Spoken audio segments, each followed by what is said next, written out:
All right, welcome back to the Explainer. So, Nintendo just dropped an announcement that, on the surface, seems pretty simple. But believe me, it has the entire gaming community absolutely buzzing. It's about Kirby, it's about racing, and it's all because of one very specific and, frankly, very surprising number. So get this, 45 minutes. That's the announced runtime for an upcoming presentation from Nintendo. A full 3/4 of an hour dedicated to a deep dive on a single game. Now, if this was a brand new Zelda or the next big 3D Mario, okay, maybe that makes sense. But for this game? And that is the question on everyone's mind. Why on earth is Nintendo dedicating nearly an hour to a sequel for what a lot of people would call a pretty niche spin-off from like 2 decades ago? The length of this thing has completely overshadowed the announcement itself, and that's what we're here to unpack. So, here's what we're going to do. We'll start with the surprising announcement itself. Then we'll look back at the cult classic that started it all. We'll talk about the crucial Sakurai factor, then we'll put this all into the bigger picture of the new console, and finally, we'll dive into what the fans are seriously hoping to see. Okay, so let's get right into the nuts and bolts of this. Nintendo officially announced a Kirby Air Riders Direct. It's happening on August 19th, 2025.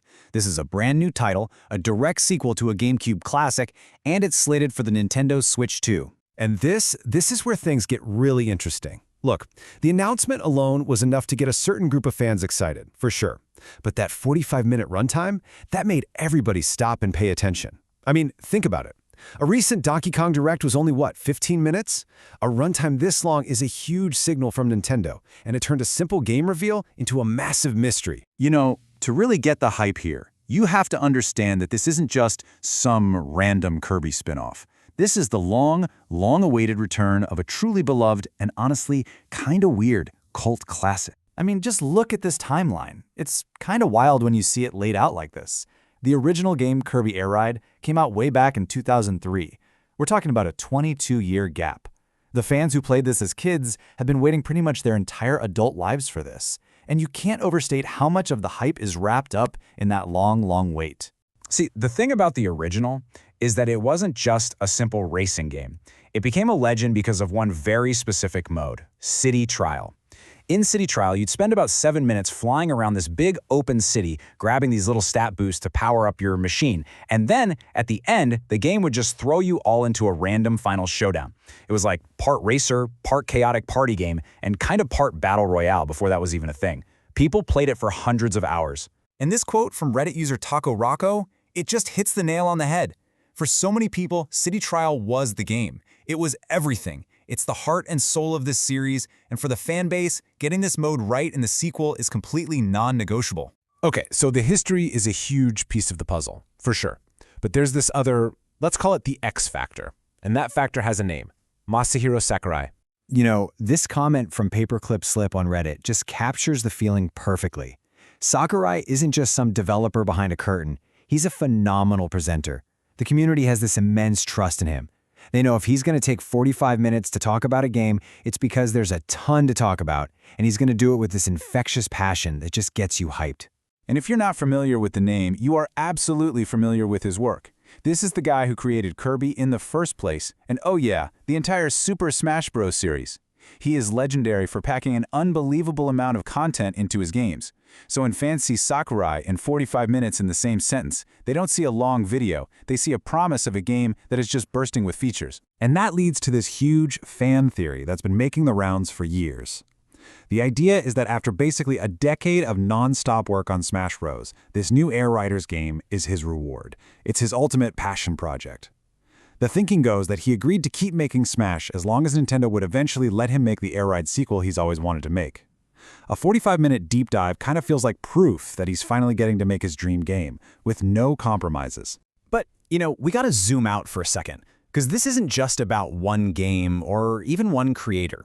This is a big strategic move for Nintendo's new console, the Switch 2, and it fits into a much larger picture. I mean, look at the company it's keeping. Kirby Air Riders is dropping into this killer lineup for the Switch 2's first year, right alongside absolute juggernauts like Metroid Prime 4 and the new Pokémon. By giving this game a 45-minute spotlight, a level of attention they usually only give to Mario or Zelda, Nintendo is sending a message. This isn't some small side project. They see this as a pillar for the console's first year. And this all feeds into the bigger conversation people are having about just how powerful the Switch 2 is going to be. Fans are already hoping for patches to make their old Switch 1 games run better. So a brand new, big, beautiful Kirby game running at a silky smooth frame rate? That could be the perfect way for Nintendo to show off exactly what this new hardware can do. Honestly, that alone might be worth a 45-minute deep dive. So, okay, you've got this you've got Sakurai at the helm and a 45-minute presentation on the way. What do fans actually want to see in this sequel? Well, let's just say the expectations are through the roof. The fan wish list is, of course, a mile long. But there are a few things that everyone, and I mean everyone, is screaming for. Number one with a bullet is online city trial. That's the big one. But people are also dreaming bigger. They're hoping for expanded final events that are way more epic than the original short minigames. Some are even imagining a massive 100-player battle royale version of City Trial. And knowing Sakurai, a surprisingly deep single-player campaign isn't off the table either. A 45-minute video definitely suggests a lot of this could be real. So that brings us all the way back to the beginning, right? Why is this such a big deal? Why does this matter so much? Well, after looking at the history, the creator, and the context, the answer starts to become way, way clearer. That 45-minute runtime? It's not just a number on a press release. It's a signal. It's sending a few really clear messages. First, it's a signal of fan service. Nintendo is showing they're listening, bringing back a cult classic after more than 2 decades. Second, it's a signal of creator passion. This validates the whole Sakurai factor, promising a game with his signature level of depth. And finally, it's a signal of console confidence. They're treating this like a major league title to show off their new hardware in its critical first year. So in the end, the hype around this game, it's about so much more than just Kirby on a Warp Star. It represents something bigger. It's proof that no fan-favorite series is ever truly forgotten, and that with the right passion behind it, any revival is possible. And it really makes you wonder, right? If Nintendo is willing to give this kind of spotlight to a beloved niche GameCube sequel, what other forgotten gem could be next?